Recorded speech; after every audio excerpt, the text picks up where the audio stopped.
한번 따라해 봅시다. 바르게 알고 바르게 믿자.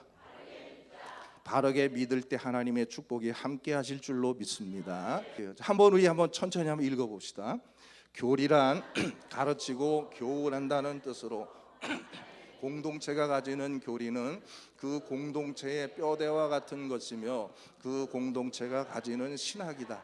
따라서 구세군 성도들은 구세군의 조직 신학이라 할 수 있는 구세군 교리를 바로 알아야 한다.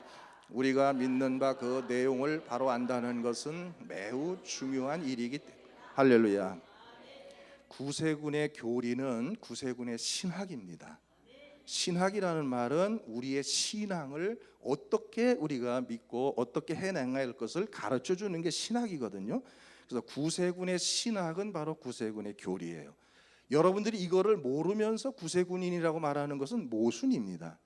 그래서 이제 구세군 교리를 물론 제가 사관학교에서 제가 한 10여 년 동안 학생들 설교학을 가르쳤지만 사관학교 강당에서 하듯이 하려고 하는 건 아니에요.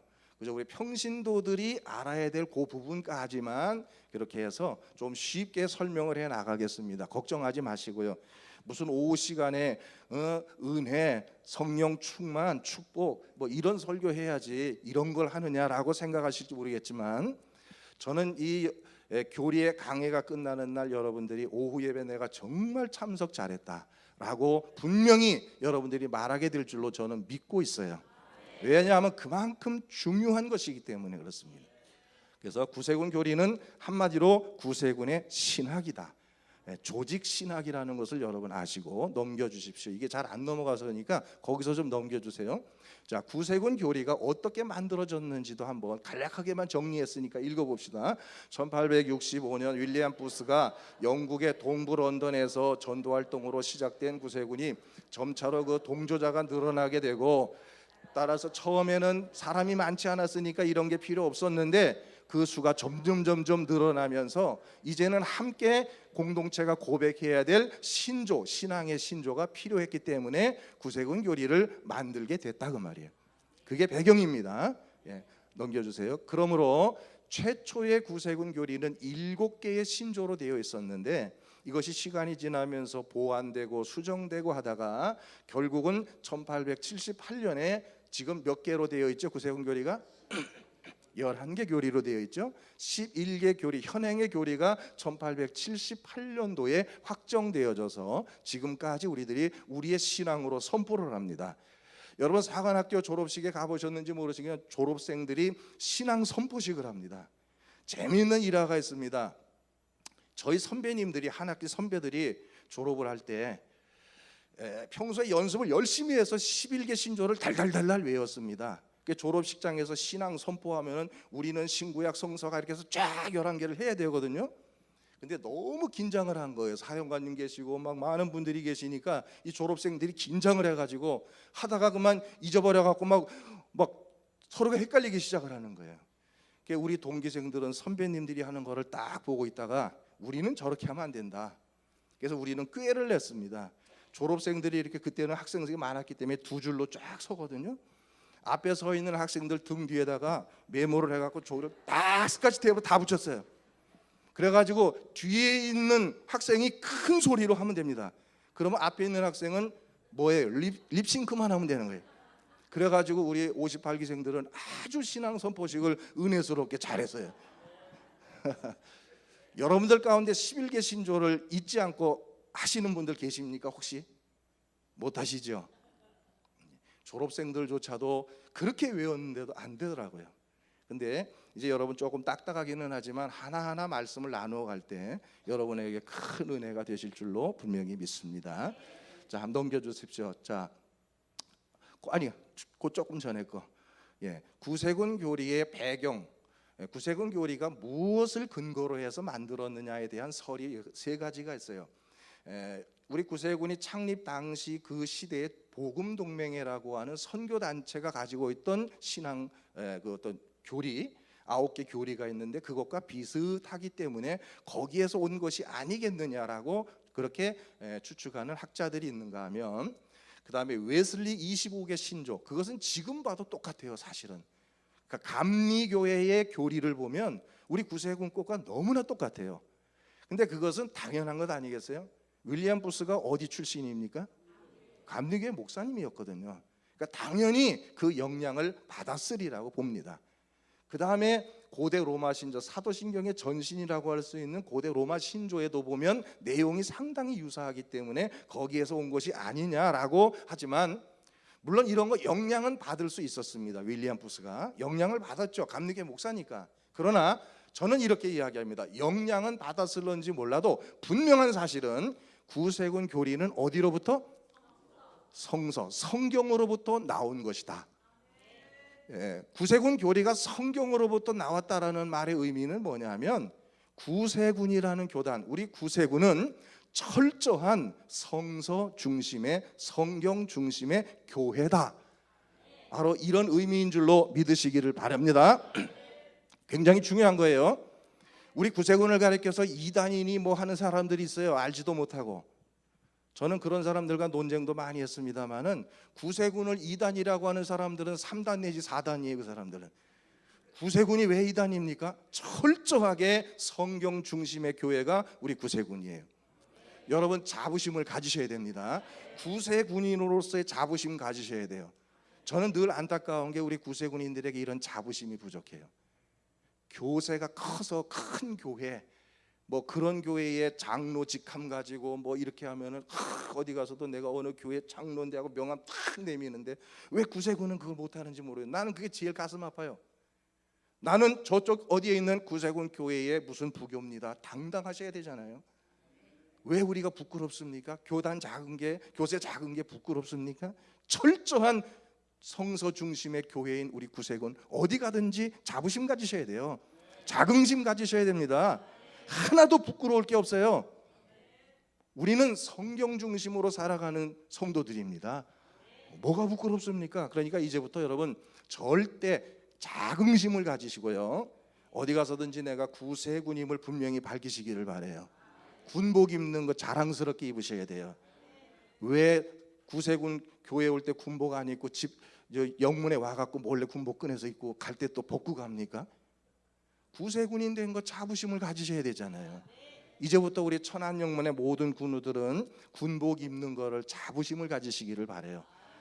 비싼 옷으로 군복 만들라는 뜻이 아니라 군복을 당당하게 입고 다니시라고 말이에요. 우리 구세군이 얼마나 성경 중심의 교회에 그런 교회인데 우리가 어디 가서 부끄러울 게 뭐가 있어요? 당당합니다. 나는 우리 모든 성도들이 그렇게 되기를 축복합니다. 그 전에 다시 한번 넘겨보세요. 예. 자, 구세군 교리는 이렇게 11개의 신조로 되어 있는 거 여러분 아시죠? 그걸 갖다 간략하게 개괄해 보면 1조는 성경에 대한 우리의 신앙의 고백입니다. 두 번째는 하나님, 그 다음에 삼위일체, 예수 그리스도, 인간의 타락, 예수 그리스도의 고난과 죽음, 구원의 조건, 칭의, 구원의 지속, 성결, 종말, 이런 것들이 구세군 교리에 다 나타나고 있어요. 얼마나 정확한. 어떤 분들은 사도신경을 왜 안 하느냐, 구세군이 이단 아니냐 이렇게 말씀하시는데, 저는 이 구세군 교리를 볼 때마다요, 정말 어느 분이 이것을 이렇게 만드셨는지 너무 대단한 분이라는 생각이 들어요. 전능하사 천지를 만드신 하나님 아버지를 내가 믿사오며 그거보다 훨씬 더 깊이 있게 만들어 놓은 것이 구세군 교리예요. 왜 사도신경 안 하느냐고 말씀하지 마세요. 앞으로 사도신경 성경에 있습니까? 없습니까? 사도신경 성경이 있어요? 없어요? 사도신경은 성경에 없습니다. 예수님이 사도신경 하라고 가르치신 일도 없어요. 왜 사도신경이 생겼습니까? 초대교회 교부들이 우리의 신앙을 한 목소리로 함께 고백하는 것이 필요하다고 해서 후대에 만들어낸 것이 사도신경이에요. 그걸 안 한다고 해서 이단이라고 말하는 건 대단히 위험한 생각이에요. 때문에 우리 구세군 교리가 사도신경 이상으로 너무나 명쾌하고 분명하게 우리의 신앙 고백을 잘 정리하고 있다는 거 여러분 아시고, 구세군 교리 그 이해를 충분히 가지시기를 주의 이름으로 부탁합니다. 자, 그러면 여러분에게 질문 하나 하고 넘어갑니다. 자, 11개, 제가 넘기라고 할 때 넘겨주세요. 11개 신조 가운데 제일 첫 번째가 뭐가 나옵니까? 성경이 나오죠. 성경에 대한 우리의 신앙 고백입니다. 그렇다면 그 밑에 보면 얼마나 중요한 신앙 고백의 내용이 많습니까? 하나님, 예수님, 뭐 구원의 조건, 뭐 성결, 정말 굉장히 중요한 그런 신앙 고백들이 많이 나오는데, 제일 처음으로 성경에 대한 고백이 나오고 있는 이유는 뭘까요? 여러분 혹시 생각해 보신 분 계신가요?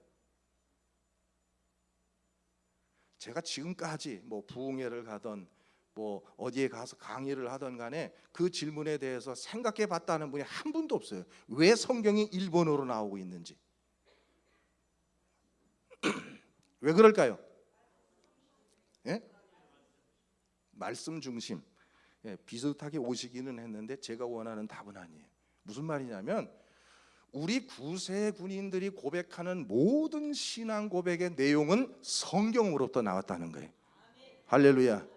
때문에 우리 구세군은 성경 중심의 교회라 그 말이에요. 우리의 모든 신학의 입장, 우리의 신앙의 고백은 성경으로부터 그 근거를 가지고 왔다 그 말이에요. 그러니까 성경이 우리의 믿음의 근거가 된다 그 말이에요. 할렐루야. 그러니까 우리가 구세군이 자부심 가져야 된다 그 말이에요. 우리는 철저한 성경 중심의 교회이기 때문에 그래서 자부심을 가지라 그 말이에요. 그것이 성경이 일본어로 나오는 이유예요. 여러분 이 시간 분명히 이 사실을 기억하게 되기를 주의 이름으로 축원합니다. 자, 넘겨보세요. 자, 제1조 이제 우리가 본론으로 들어가서 성경에 대한 것인데 함께 읽습니다.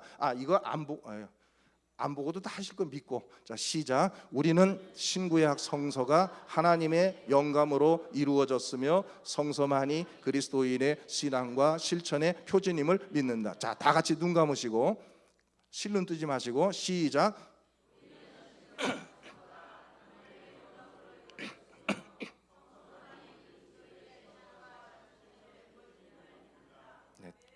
역시 우리 천안영문은 양심적이신 눈 뜨신 분이 없는데 잘 하셨습니다. 자, 우리는 신구약 성서가 하나님의 영감으로 이루어졌으며 성서만이 그리스도인의 신앙과 실천의 표준임을 믿는다. 그 근거가 되는 말씀은 디모데후서 3장 16절 17절 오늘 본문으로 택한 말씀이에요. 넘겨 보세요. 자, 성서, 성경 제가 이렇게 구분해 놨습니다. 성서와 성경이 뭐가 다를까요? 성서와 성경이 뭐가 다를까요? 자, 어떤 때는 성서라고 했다, 어떤 때는 성경이라고 했다가 같은 말입니다. 같은 말씀인데 어떤 때 구분하느냐? 성서는 학문적으로 표현할 때는 성서라는 말을 씁니다. 일반적으로. 그리고 우리가 신앙적인 이야기, 교회에서의 예배 속에 사용하는 것은 성경이라고 말합니다. 이 차이가 있다는 걸 여러분 아시고요. 왜 성경, 성서를 혼용해서 쓰느냐 이렇게 생각하지 마시기를 바랍니다. 자, 성서가 교리 가운데 첫 번째 나오는 이유 아까 말씀드렸죠. 뭐 때문이라고요? 우리의 모든 신앙 고백이 어디로부터? 성경으로부터 나왔다는 것을 우리가 선포하는 것이다 그 말이에요. 자, 이 성경에 대해서는 아마 여러분들이 그동안에 뭐 성경 공부를 통해서 수없이 들었던 이야기들일 거예요. 너무 잘 아실 거죠, 개론적으로. 그래서 보면 성경, 신구약 성경은 뭐 구약이 39권, 신약이 27권 그래서 구약이 1500여 년에 걸쳐서 기록이 됐고 신약이 100년에 걸쳐서 기록이 돼서 성경 전체로 볼 때 약 1600여 년에 걸쳐서 많은 저자들, 몇 명이요? 40여 명의 저자들이 기록을 했다. 그렇게 학자들은 말합니다. 그런데 그 40여 명의 저자들 속에는 왕도 있고 세리도 있고 의사도 있고 뭐 쭉 뭐 다 있어요. 보면 학자들도 있고 이렇게 다양한 직업을 가진 많은 저자들이 1600년이라고 하는 긴 시간에 걸쳐서 성경을 기록했는데 그렇다면 이것이 그 오랜 시간에 여러 명이 있었기 때문에 막 생각들이 달라서 막 이런 내용 막 있어야 될 텐데 놀랍게도 성경은 창세기 1장 1절에 태초에 뭐예요? 하나님이 천지를 창조하시니라. 이 말씀부터 요한계시록 끝에까지 주 예수여 아멘 오시옵소서. 그때까지의 바로 일관된 내용이 있는데 그게 뭐냐면 함께 읽어보세요. 빨간 글씨 시작. 예수 그리스도를 통한 하나님의 구원. 1600여 년이라는 긴 시간과 40여 명의 저자들이 기록을 했음에도 불구하고 이 성경의 내용은 처음부터 끝까지 일관된 하나의 주제만을 이야기하고 있어요. 뭐냐면 예수 그리스도를 통한 하나님의 구원이에요. 그래서 성경은 구원의 책이 되는 줄로 믿으시기를 바랍니다. 할렐루야. 그래서 성경 성경을 우리는 이 하나님의 말씀이라고 이야기하는데, 제가 한번 그럼 다시 질문해 볼게요. 자, 이 성경이 이게 지금 하나님께서 쫙 기록을 해 주셔 가지고, 자, 내가 성경을 기록했으니까 얘다 받아라 하고 우리에게 던져 주신 겁니까? 아니죠. 분명히 이 성경은 사람의 언어로 기록이 되어 있습니다. 또 사람이 기록했습니다. 사람들이 사람들의 언어로 기록을 했음에도 불구하고 이 성경을 우리는 하나님의 말씀이라고 말합니다. 왜 그럴까요? 아니, 이거는 사람들의 언어잖아요. 사람들의 언어고 사람들이 썼는데 우리는 이것을 하나님의 말씀이라고 고백을 해요. 왜 그렇다고요? 그렇죠. 여기 뭐라고 그랬습니까? 하나님의 영감으로 기록이 됐다. 디모데후서 3장 16절에 모든 성경은 뭐로? 하나님의 감동으로 기록된 것이다. 넘겨보세요. 하나님의 감동으로 기록됐다. 그렇다면 영감이라는 말이 뭘까? 영감님이라는 영감은 아니겠죠. 하나님의 영으로 감동되어졌다. 그것이 영감이죠. 또 다른 말로 성경에 보면 성령의 감동하심에 의해서 기록이 됐다. 이렇게 여러분들이 이해하시면 좋을 것 같습니다. 그래서 분명히 성경은 하나님이 감동시켜 주셔서, 저자들을 감동시켜 주셔서 기록한 하나님의 말씀이에요. 그래서 우리는 그것을 하나님의 말씀이라고 말하고 있다는 사실을 믿으시기를 바랍니다. 이 영감에 대한 영감설이라는 게 있는데, 많은 영감설들이 있습니다. 축자적 영감설, 기계적 영감설 쭉 있는데, 우리는 구세군인이니까 구세군의 신학적인 입장을 분명히 알아야 되겠죠. 우리는 어떤 영감설을 가지고 취하느냐, 한번 읽읍시다. 시작. 구세군 신학의 입장은 뭐라고요? 유기적 영감설이라는 입장을 취한다 그 말이에요. 그러면 유기적 영감설이라고 할 때 유기적이라는 말은 무슨 말이냐? 함께 읽습니다. 하나님께서 성서의 저자를 기계적으로 사용하지 않으시고 저자의 품성과 은사 그리고 재능과 교육 수준 등을 존중하여 그들이 갖고 있는 모습 그대로를 들어 사용하신다라는 의미다 그 말이에요. 그러니까 기계적으로 야, 너 볼펜 들어, 지금부터 내가 말하는 대로 받았어, 이렇게 해서 기록된 게 아니라 그 말이에요. 하나님께서 그 저자를 성령으로 감동을 시키시는데, 그 사람의 학문적인 배경, 문화적인 배경, 그 사람의 성격, 이런 것들을 최대한 존중해 주면서 그것을 하나님의 그 마음을 감동시키셔서 하나님의 뜻을 기록하도록 만들었다는 거예요. 그러니까 기계적으로 로봇처럼 기록된 것이 아니다 그 말이에요. 이렇게 한번 이해를 들어보면 좀 여러분들이 이해가 쉬울 것 같습니다. 유기적이라는 말이 어떤 말이냐면, 자, 시골에서 아들을 서울로 유학을 보냈습니다. 대학생으로 이제 유학을 보냈는데 명절이 됐는데도 이 녀석이 좀 바쁘다는 핑계로 안 내려왔어요.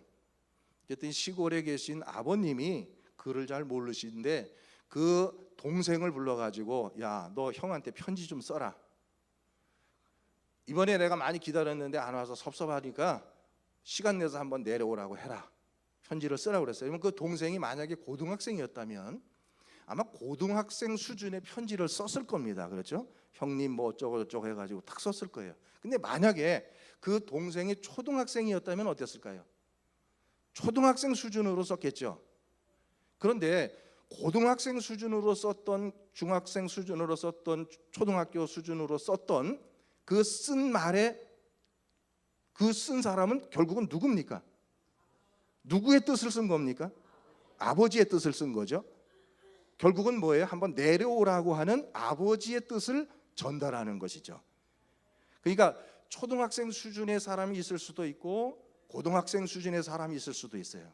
성경에 보면 바울과 같은 분들은 학자 아닙니까? 가말리엘 문화에서 그 석학 밑에서 공부했던 정말 뛰어난 학자잖아요.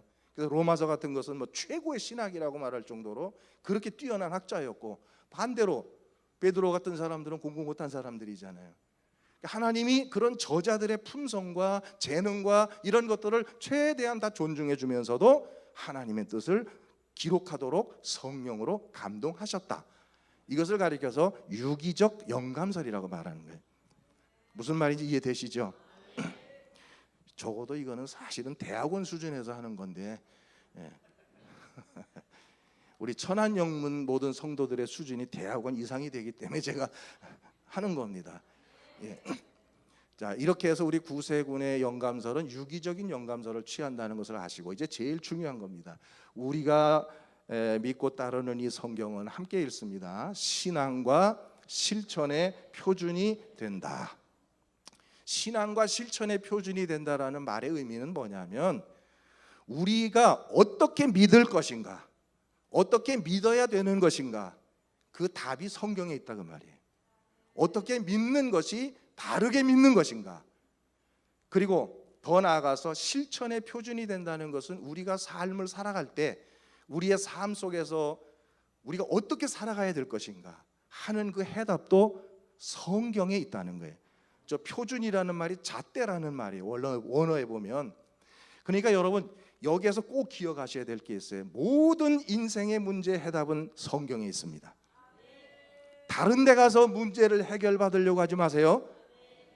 교인들 중에 가끔 보면은 무슨 은사 받아가지고 기도해 주신다, 뭐 예언 기도해 준다고 해갖고 그런 데 현혹이 돼서 쫓아다니는 그런 분들이 계세요. 참으로 안타깝습니다. 여러분, 그런 데 가시면 안 됩니다. 하나님의 말씀은 밝은 곳에서 먹으라고 그랬어요. 밝은 곳에서. 옛날에 성막 안에서, 성전 안에서 제사장들이 진설병을 먹을 때는 등대 앞에 불이 환하게 켜 있는 그 앞에서 먹었습니다. 그 떡이 뭘 의미하는 줄 아세요? 말씀을 의미합니다. 말씀은 밝은 곳에서 먹어야 돼요. 밝은 곳에서 먹으라는 말은 전등을 환하게 켜놓은 곳에서 먹으라는 말이 아니라, 우리 교회에서, 건강한 교회에서 목회자가 가르쳐주는 말씀을 먹으라 그 말이에요. 괜히 여기저기 기웃거리고 댕기다가 신천지에 끌려가가지고 거기에 가지고 마귀의 사탄의 노예가 되어버리는 이들이 얼마나 많아요. 따라합시다. 말씀은 밝은 곳에서 먹어야 된다. 할렐루야. 우리 교회에서, 건강한 교회에서 사가님이 주시는, 혹은 목사님이 주시는 생명의 말씀을 받아 먹어야 되는 거예요. 다른 데 가서 자꾸 뭘 하려고 하지 마세요. 그것처럼 위험한 게 없는 거예요. 그런데 모든 우리 인생의 삶의 해답은 성경에 있는데 자꾸 다른 곳에 가서 해답을 찾으려고 하니까 문제가 생겨지고 어려운 일이 생겨진다는 거예요. 저는 우리 사랑하는 천안영문의 모든 성도들이 모든 문제 해결의 방법을 성경에서 찾게 되기를 주의 이름으로 축원합니다. 거기에 길이 있습니다. 문제 해결의 방법이 있습니다. 문제가 있을 때 성경 말씀으로 돌아가십시오. 말씀을 붙드십시오. 분명히 그 속에서 하나님은 그 문제를 해결해 주실 줄로 믿으시기를 바랍니다. 이렇게만 나가면요, 분명히 그런 교회는 건강한 교회 됩니다. 건강한 교회 다른 것도 없습니다. 말씀에 다 충실하고 말씀 위에 든든하게 서서 나가면 되는 거예요. 근데 자꾸 엉뚱한 곳에서 뭔가 욕구를 채우려고 하다 보니까 엉뚱한 것들이 들어오게 되고 교회 안에 조금 좋지 않은 일들이 일어나게 되고, 그래서 안타까운 일들이 벌어지게 되는 겁니다. 우리는 오직 말씀으로만 나갑시다. 말씀의 문제 해결의 방법이 다 있습니다. 천한 영문이 살아가는 길도 성경 안에 있습니다. 할렐루야. 저는 바라기는 우리 천한 영문이 정말 말씀 위에 굳게 서서 날마다 건강한 교회로 성장해 가게 되기를 주의 이름으로 축복합니다.